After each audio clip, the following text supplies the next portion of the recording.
습관 6번째 시너지를 활용하라. 자, 7가지 성공하는 사람들의 습관, 스티븐 코비 박사의 책을 계속해서 이제 6번째입니다. 생산적 협조의 원칙은 나는 한 성민의 소망을 지침으로 삼고 있다. 어려운 일에는 단합을, 중요한 일에는 다양성을, 모든 일에는 관용을. 조지 부시. 자, 윈스턴 처칠이 대영 제국을 위해서 전쟁을 이끌어 줄 것을 요청받자 자신의 전생에는 바로 이 순간을 위해 준비해왔다고 했다. 이와 마찬가지로 지금까지 우리가 다룬 모든 습관들은 바로 시너지를 창출하기 위해 준비해 온 것이다. 시너지야말로 올바로 이해되기만 하면 모든 생활에서 가장 높은 차원의 활동이다. 즉, 다른 모든 5가지 습관의 진정한 시험이요 효현이다. 시너지가 가장 고차원적인 형태는 인간만이 가진 4가지 천부의 재능, 승승의 동기, 그리고 공감적인 경청 기술을 가지고 우리가 일상생활에 직면하게 되는 가장 어려운 문제에 도전하는 것이다. 그런데 시너지가 가져오는 결과는 거의 기적적이라고 할 수 있다. 왜냐하면 이를 통해 이전에는 전혀 존재하지 않던 새로운 대안들을 창조할 수 있기 때문이다. 시너지야말로 원칙 중심적인 리더십의 본질이다. 또한 원칙 중심적인 부모 역할의 본질이기도 하다.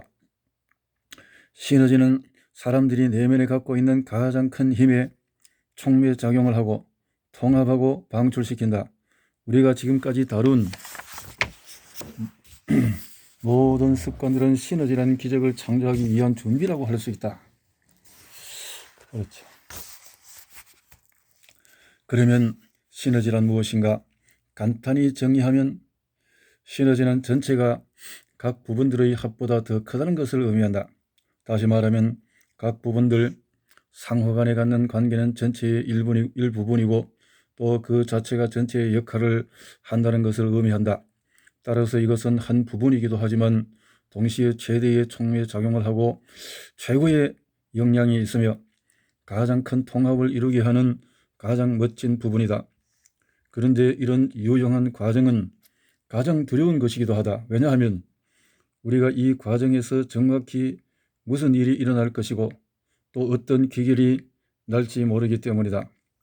부딪히게 될 새로운 위험과 도전들이 무엇인지도 모른다.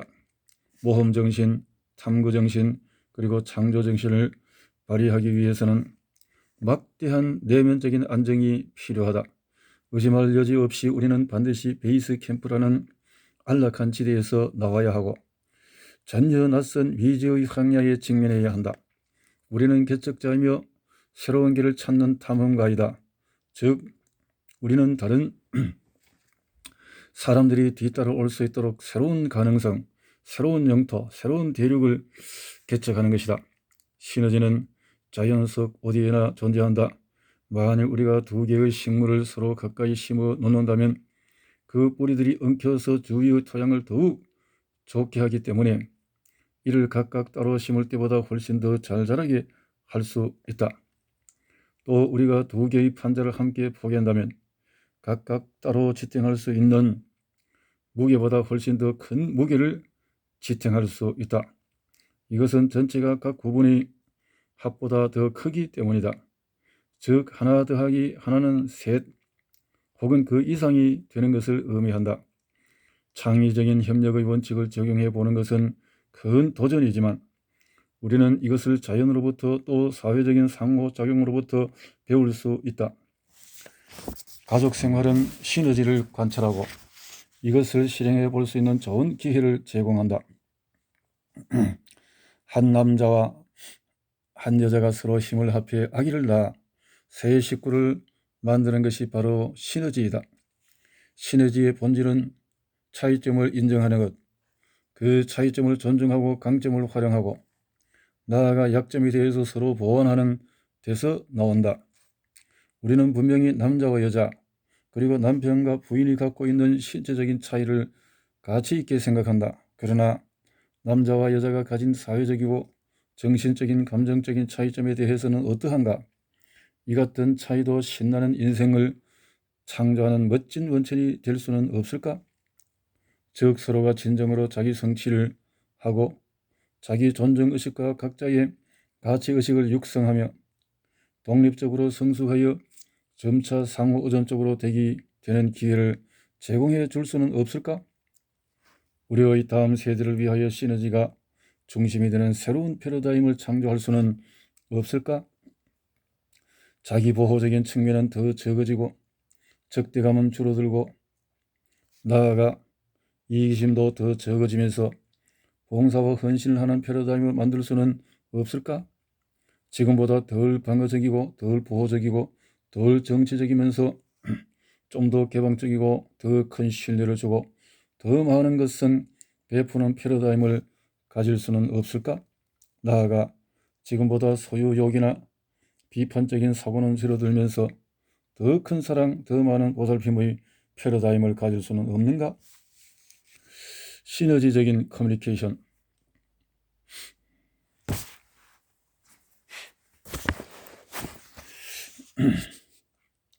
우리가 시너지적인 커뮤니케이션을 한다면 새로운 가능성, 새로운 대안, 새로운 선택 등에 대해 자신의 마음과 가슴을 열고 받아들이게 된다.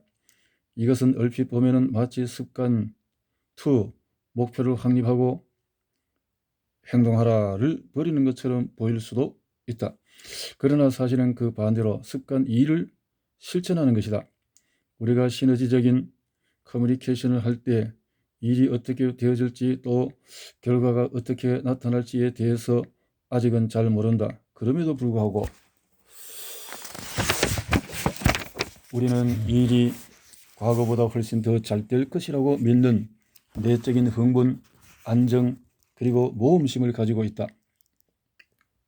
그리고 이것이 우리가 마음속에 확립한 목표이다.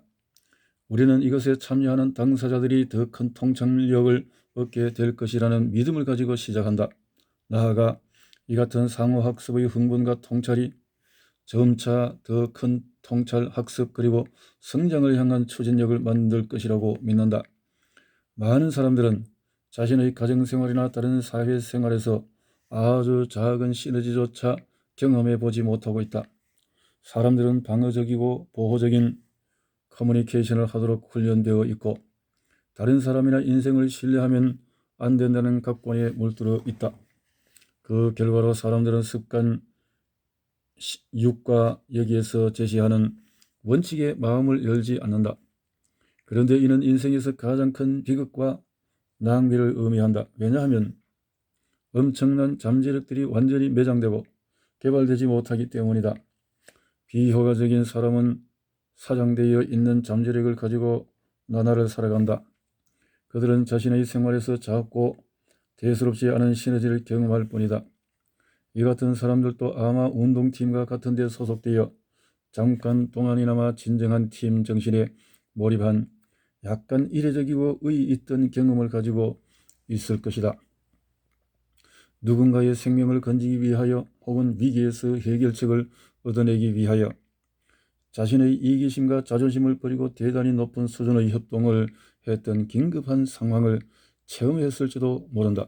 그러나 이러한 사건들은 일상적인 생활과는 달리 아주 예외적인 것으로 생각되고 기적적인 것으로 보일지 모른다. 그러나 사실은 그렇지 않다. 이러한 일들은 사람들의 일상생활에서 규칙적이고 지속적으로 일어날 수 있다. 하지만 이것은 매우 큰 개인적인 안정, 개방성 그리고 모험성을 필요로 한다. 거의 모든 의의 있는 목적을 위한 시도는 다분히 예측 불가능하다. 이 같은 시도는 이따금 애매모호하고 여행을 바라는 것 같고 나아가 시행착오적인 것처럼 보인다. 게다가 사람들이 애매모호함에 대해 많은 아량을 갖지 않는 한 그리고 원칙과 내면적인 가치에 대한 은행일치를 통해 안정을 얻지 않는 한 사람들은 대단히 의의 있는 일에 참여하는 것이 힘에 부치고 유쾌하지 못한 것이라고 생각한다. 그 이유는 사람들에게 있어 조직성, 확실성 그리고 예측 가능성에 대한 욕구가 너무나 크기 때문이다. 강의실에서의 시너지 효과. 교수로서 나는 진정으로 훌륭한 강자가 되기 위해 혼돈의 와중에 휩싸일 수도 있다고 믿게 되었다. 시너지는 교수와 학생들 전체가 각 부분의 합보다 훨씬 더 크다는 원칙에 입각하여 행동할 수 있느냐에 달려있다. 시너지를 시도할 때 교수나 학생들 공히 앞으로 무슨 일이 일어날 것인지를 확실히 모르는 경우가 있다.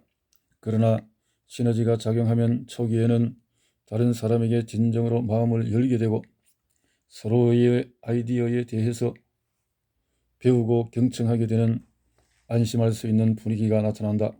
그 다음에 브레인스토밍이 일어난다. 이때는 평가와 비판 정신보다는 창의적인 정신, 상상력, 지적인 교류 등이 나타난다. 그 다음에는 완전히 예외적인 현상이 일어나기 시작한다. 즉, 확실히 규명하기는 어렵지만 참여한 모든 사람들이 뚜렷이 볼 수 있는 새로운 전진, 새로운 아이디어, 그리고 새로운 방향에 대해 흥분스러운 변혁이 일어난다. 시너지는 마치 한 집단이 낡은 패러다임의 각본을 버리고 새로운 각본을 쓰자고 동의하는 것과 같다. 나는 리더십 철학과 스타일을 가르쳤던 한 대학 강좌를 결코 잊지 못한다. 우리는 그때 학기 시작 후에 약 3주째 수업을 진행했고 발표 시간 중에 어떤 학생이 매우 인상적이고 통찰력 있는 자신의 경험을 이야기했다. 이를 통해 겸손과 존경의 마음이 온 강의실에 퍼졌다. 이때 존경심은 이 사람 자신과 그의 용기에 대한 찬사였다. 이 같은 마음은 시너지적이고 또 뜻 있는 일을 하는 비옥한 토양이 되었다. 다른 사람들도 이 분위기에 편승하여 자신의 경험과 견해, 심지어는 자기 회의까지도 나누게 되었다. 신뢰의 정신과 안전의 느낌이 사람들로 하여금 마음의 문을 활짝 열게 하였다. 이들은 각자 준비한 것을 발표하는 대신에 서로의 관점과 아이디어를 나누고 그 강좌의 진행에 대해 완전히 새로운 시나리오를 창조해내기 시작하였다. 나는 이 과정에 깊이 관여하였다. 사실 나는 이 과정에 거의 매료되었다. 왜냐하면 이것은 너무나 마술적이고 의의 있게 보였기 때문이다. 그 결과로 이 강좌의 본래 내용에 관한 의무를 점차 잊어버리고 전혀 새로운 다른 가능성을 감지하게 되었다. 이는 단지 공상의 비약이 아니었다. 여기에는 성숙성과 안정감이 있었고 또 지금까지 해온 강좌 구성과 계획을 훨씬 능가하는 실질적인 것이 있었다. 그래서 우리는 지금까지의 강의 계획표, 강의용으로 구입한 교재, 그리고 발표 계획 등을 모두 버리고 새로운 목적과 계획, 그리고 과제를 설정하였다. 우리 모두는 앞으로 남은 약 6주일 동안 일어날 일에 대해 너무나 흥분되었기 때문에 향후 일에 대해서 다른 사람들과 공유하고자 하는 압도적인 열망으로 가득 차 있었다. 우리는 리더십의 원칙이라는 학습 주제에 대하여 지금까지 한 학습 내용과 통찰을 포함하여 한 권의 책을 펴내기로 결정하였다. 그 결과 과제가 바뀌었고 새로운 연구 계획이 배정되고 새로운 팀들이 구성되었다. 학생들은 원래의 강좌 계획으로 했을 때보다 훨씬 더 열심히 참여했다. 물론 이것은 완전히 다른 이유 때문이었다.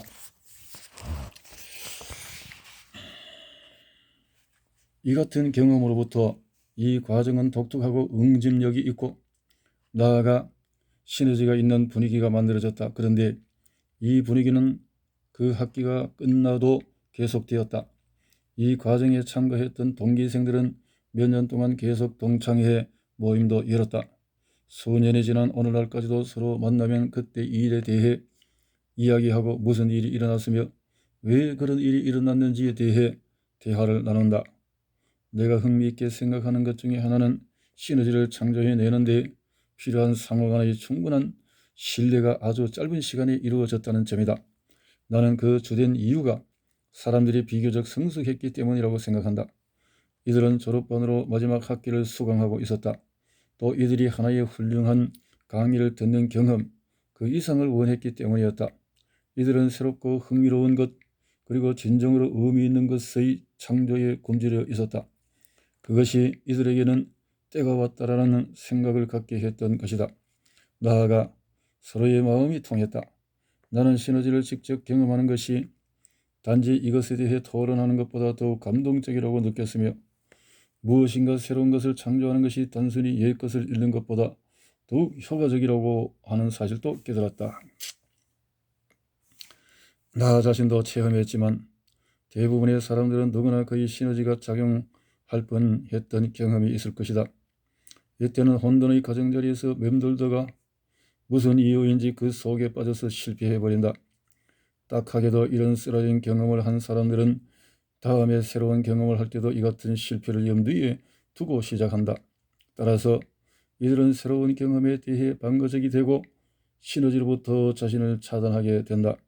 이것은 마치 어떤 조직의 몇몇 사람들이 법규와 규정을 악용하기 때문에 새로운 법규와 규정을 만들어서 많은 사람들의 자유와 창의적 가능성을 제한하는 것과 같은, 또 예상 가능한 최악의 상황을 상상해서 온갖 법률 용어를 동원, 모든 것을 세세히 규정해 놓음으로써 자체 조직의 창의성, 진취성, 그리고 시너지의 가능성 모두를 죽여버리는 동업자들과도 같다. 내가 해온 많은 컨설팅 활동과 경영자 교육 등을 돌이켜 생각해 보면은 이들의 하이라이트는 거의 항상 시너지적인 것이었다. 이 경우 보통 초기에는 상당한 용기가 필요했는데 대단히 솔직하게 되고 사적인 얘기들을 털어놓아야 했다. 사실대로 말해줄 필요가 있는 개인, 조직 혹은 가족에 대해 어떤 속사정의 얘기들을 하는 데는 상당한 용기와 진정한 사랑이 있어야 했다. 그랬을 때 다른 사람들도 더욱 진실하게 되었고 개방적이고 정직하게 되어 마침내 시너지적인 커뮤니케이션 과정이 시작되었다. 결국 이것들은 더욱 의의 있는 것이 되었고, 처음에는 아무도 예상하지 못했던 통찰력과 계획들을 얻어냄으로써 좋은 성과를 거둘 수 있었다. 칼 로저스는 가장 개인적인 것이 가장 보편적인 것이다 라고 가르쳤다. 당신이 더욱 진실할수록, 특히 개인적인 경험과 심지어 자신에 대한 회의까지도 포함하여 더욱 솔직할수록 다른 사람도 당신의 말에 더욱 동조할 수 있게 되고 더욱 안심하고 자기 자신에 관한 이야기를 할 수 있게 된다. 이러한 솔직한 표현은 다른 사람의 정신에 스며들어 진정으로 의의 있는 공감을 불러일으킨다. 나아가 이것은 새로운 통찰력과 학습을 가져오게 하며 또 이 과정을 계속하게 만드는 흥분과 모험심을 불러일으킨다. 그 후 서로 불완전한 한 문장이나 조리에 맞지 않는 말로 얘기해도 상대가 전달하고자 하는 의미를 금방 알아차리게 된다. 이렇게 되면 완전히 새로운 통찰력의 세계, 새로운 관점, 선택이 보장되는 새로운 패러다임, 그리고 새로운 대안이 활짝 열리고 여기에 입각하여 사고하게 된다. 이 새로운 아이디어들은 가끔 실행되지 못하기도 하지만 보통은 실제적이고 유용한 결실을 가져온다. 기업의 시너지 효과. 우리 회사에 근무하는 동료들과 함께 회사의 사명선언서를 만들기 위해 자리를 했을 때 나는 매우 의미 있는 시너지적인 경험을 했다. 그날 우리 회사에 속하는 거의 모든 사원들은 자연의 신비로 가득 찬 산에 올라갔다. 여기서 우리들은 훌륭한 사명선언서라고 여겨졌던 초안을 가지고 작업에 착수하였다. 처음 대화 내용은 서로 예의를 갖추고 조심스러워하고 또 서로 예측 가능한 것이었다. 그러나 우리가 앞으로 당면할 여러 가지 대안들, 가능성, 그리고 기회들에 대하여 이야기를 나누기 시작하자 사람들은 개방적이 되고 또 진솔하게 되어 생각하고 있는 것을 말하기 시작했다. 사명선언서의 안건은 제쳐놓고 단체적인 자유 연상, 즉 서로 자연스럽게 얘기하면서 추가시킨 아이디어들을 토론하게 되었다. 사람들은 진정으로 공감적이 되었고 용기를 가지게 되었을 뿐만 아니라 상호 간의 존중과 이해로부터 의의 있고 시너지적인 커뮤니케이션으로 옮겨가게 되었다. 이 자리에 참석한 모든 사람들은 이를 느낄 수 있었다. 이것은 흥분을 불러일으키는 일이었다. 분위기가 무르익어감에 따라서 우리는 떠오른 집합적 비전을 단어로 표현하는 과업으로 옮겨갔고 단어 하나하나는 각 참여자들에 대하여 구체적이면서 동참하는 의미를 부여하였다. 이 같은 과정으로 만들어진 우리 회사의 사명선언서는 다음과 같은 내용이었다. 우리의 사명은 사람들과 조직이 원칙 중심적인 리더십의 이해와 실천을 통해 가치 있는 목적을 달성할 수 있도록 그들의 업무 수행 능력을 현저하게 증가시켜 주는 것이다. 우리의 사명선언서를 창조하도록 이끌어간 이 시너지적인 과정은 그 장소에 있었던 모든 사람들의 마음과 가슴 속에 그 의미를 심어주었을 뿐만 아니라 나아가 우리가 추구하고자 하는 것과 또 추구하려고 하지 않는 것에 대한 준거틀을 제공하였다. 또 하나의 대단히 감명 깊었던 시너지 경험은 내가 대형 보험 회사의 연례기획회의의 토론 진행자 및 아이디어 제공자 역할을 맡았을 때 일어났다. 이 회사의 모든 최고 경영층들이 참가하는 이틀간의 회의가 있기 몇 달 전에 나는 이 회합 준비를 책임지고 있는 위원들을 만나 보았다.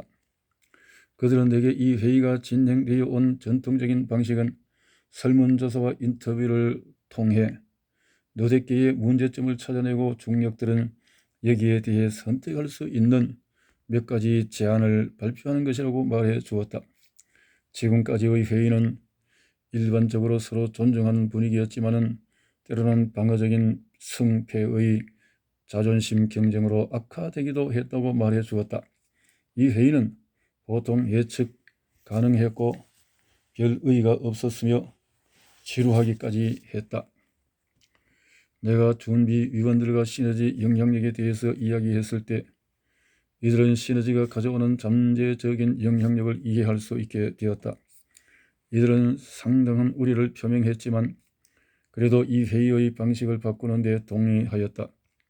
준비 위원들은 중력들에게 가장 우선순위가 높다고 생각되는 문제점들을 백지에 익명으로 적어줄 것을 부탁하였다.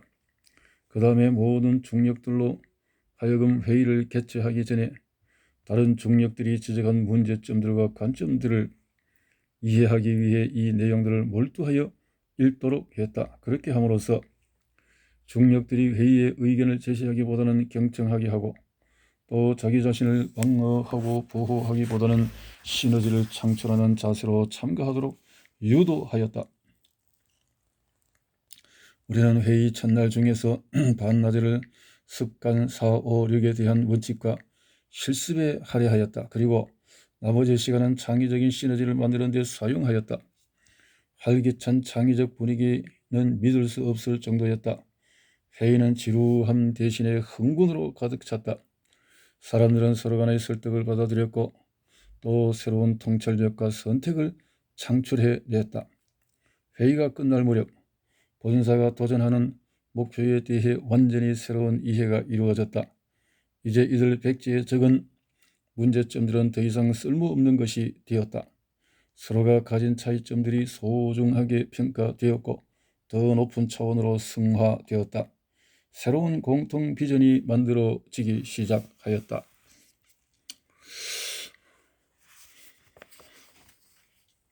사람들이 일단 진정한 시너지를 경험하고 나면 과거와는 완전히 달라진다. 또 앞으로 마음을 넓혀가는 좋은 체험을 할 가능성도 알게 된다. 사람들은 때때로 특별한 시너지 경험을 다시 만들어 보고자 시도하지만 이것이 성공할 가능성은 희박하다. 그렇지만 이 같은 의의 있는 과업 뒤에 숨은 본질적인 목적은 다시 추구할 수 있다. 동양의 철학에 우리는 스승을 모범하려고 애쓰지 않는다. 그것보다는 스승이 추구한 것을 찾고자 한다라는 말이 있다. 이처럼 우리가 과거에 있었던 시너지 경험을 다시 한번 흉내내려고 노력하기보다 새롭고 신선하고 보다 고차원적인 목적을 가진 시너지 경험을 추구하는 것이 더 낫다. 시너지와 커뮤니케이션. 시너지는 멋진 것이다. 생산성 또한 놀라운 것이다. 그런데 이것은 열린 마음과 커뮤니케이션이 만들어낼 수 있는 현상들이다. 나아가 시너지와 창의력이 가져다주는 엄청난 이득과 개선은 마음을 여는 일이 비록 힘들지만 해볼만 하다는 사실을 가르쳐 준다. 제2차 세계대전이 끝난 후에 미국은 데이비드 릴리 엔타를 새로 신설한 원자력위원회의 책임자로 임명하였다. 릴리 엔탈은 각계의 영향력이 큰 명사들을 위원으로 초빙하였다. 이들은 모두 뛰어나고 소신이 뚜렷한 사람들이었다. 이처럼 대단히 다양한 사람들로 구성된 위원회는 거창한 의제들을 가지고 있었고 그것을 다루는 데 조급해하고 있었다. 더구나 언론들이 재촉하고 있었다. 그러나 릴리 엔탈은 감정은행 계좌를 높이는 데 여러 주의를 보냈다. 그는 우선 위원들이 서로 친숙해지도록 만들었다. 즉 각자의 취미, 희망, 목표, 관심, 배경, 가치관, 그리고 패러다임 등을 서로 파악하게끔 도와주었다. 그는 위원들 간의 큰 결속력을 만들어주는 인간적인 상호작용을 촉진시켰다. 그러나 주위에서는 그가 이런 것들에 시간을 많이 들이는 것을 비효율적이라고 명렬히 비난했다. 그런데 여기서 얻은 결과는 이 집단이 서로 아주 가까워지게 되었고 매우 개방적으로 되었을 뿐만 아니라 나아가 생산적이고 시너지적으로 되었다는 점이다. 위원회의 위원들 간의 상호 존중심은 매우 높아서 어떤 견해상의 불일치가 생길 때 반대하고 방어적인 태도를 갖기보다 서로 이해하려고 노력하였다. 이들이 가진 태도는 곧 당신과 같은 지식과 능력 그리고 사명감을 가진 사람이 나와 의견이 불일치하는 것이 있다면 내가 이해하지 못하는 무언가 다른 이유가 있음이 틀림이 없다. 그러므로 나는 반드시 그것을 이해해야만 한다라는 식이었다. 이 같은 수용적인 상호작용은 마침내 이상적인 집단 문화를 탄생시켰다. 다음에 제시되는 도표는 서로 다른 수준의 커뮤니케이션이 신뢰와 얼마나 밀접하게 관련되어 있는가를 보여주고 있다. 신뢰 수준이 낮은 상황에서 이루어지는 가장 낮은 수준의 커뮤니케이션은 방어적, 보호적, 법률, 용어적이라고 특징 지을 수가 있다. 이 같은 커뮤니케이션은 일이 잘못되었을 경우를 대비하여 자기보호 조항, 제한 조건, 면책 조항들을 분명하게 한다. 또 이 같은 커뮤니케이션은 승패나 패패의 결과만 만들어낸다. 이것은 생산 능력 간의 균형을 이루지 못하기 때문에 효과적이지 못하므로 자기 방어와 보호를 해야 하는 더 큰 이유가 된다. 신뢰 수준이 중간인 경우에는 상호 존중하는 커뮤니케이션이 이루어진다. 이것은 어느 정도 성숙한 사람들이 교제하는 수준이다. 이들은 서로에 대해서 존중하지만 심한 충돌이 일어날 가능성은 피하고 싶어 한다. 따라서 공손하게 대화하지만 공감적으로는 하지 않는다. 또 서로를 지적으로 이해할 수 있지만은 상대방이 견지하는 입장의 배후에 있는 패러다임과 의향을 깊이 들여다볼 수 없기 때문에 새로운 가능성을 발견하지 못한다.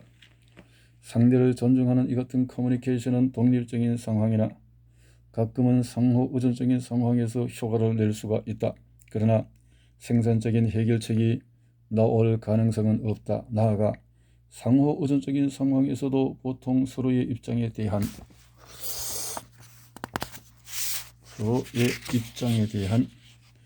이렇게 높다, 신뢰가 낮다, 협동 없다, 방어적 상호 존중, 시너지적 타협만 이루어진다. 그런데 타협이란 1+1은 1을 의미한다. 즉 이것은 쌍방이 서로 주고받는 관계이다. 이때 이루어지는 커뮤니케이션은 방어적이거나 보호적이지 않고 또 화를 낸다거나 기만적이지도 않다. 다시 말해 이 커뮤니케이션은 정직하고 순수하며 상대방을 존중한다. 물론 생산적이거나 시너지를 내는 것은 아니다. 이것은 낮은 수준의 성성적 형태만 만들어낼 뿐이다. 시너지는 1 더하기 1이 8이나 16, 심지어 1600도 될 수 있음을 의미한다. 신뢰 수준이 높은 경우에 시너지가 작용되면 원래 제안된 어떤 것보다 훨씬 더 나은 해결 방안을 만들어낸다. 뿐만 아니라 모든 당사자들이 이것을 알게 된다. 더욱이 사람들은 생산적인 활동을 즐기게 된다. 나아가서는 그 자체만으로 기쁨과 만족을 주는 작은 문화가 저절로 형성된다. 이 같은 작은 문화가 설사 단기간만 존속되다가 사라진다 해도 생산 능력 간의 균형은 그대로 남는다. 시너지를 얻을 수 없고 무거래도 할 수 없는 아주 다른 상황들도 있다. 그러나 이 같은 상황에서도 진지하게 노력하는 정신이야말로 보다 효과적인 타협을 결과로 가져올 수 있다.